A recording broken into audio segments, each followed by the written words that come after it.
Gentlemen, welcome back to the shop. Today, a treat especial on this fine winter's eventide.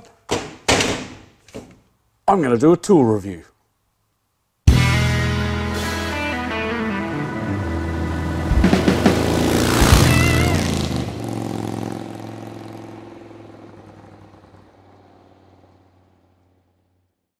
Now, it's fair to say that I don't normally go down this path of doing tool reviews.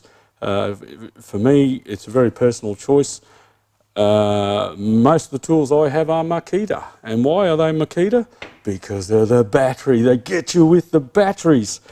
And of course, you just buy the skin then, and the battery is fit on.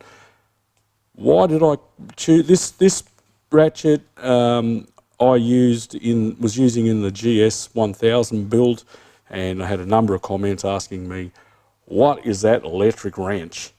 So here it is. It's a Milwaukee M12 FIR12 heavy duty electric ratchet. The reason I chose this over the Makita is the profile. It's nice and small. It has a little 12-volt battery in the back, and you can buy a larger amp-hour battery, which makes it a little bulkier. But this one, you know, I find fine for what I use it for.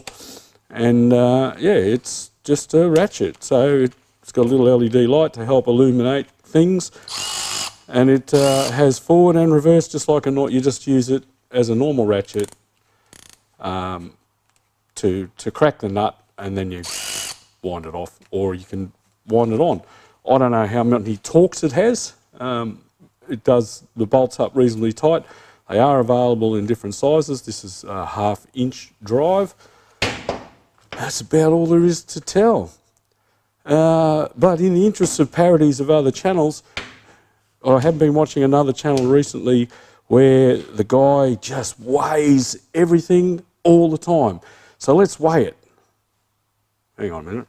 Where have I put my scales? Delbear, what have you done with my scales? Oh well, at least we can take its temperature. Keep your stick on the ice.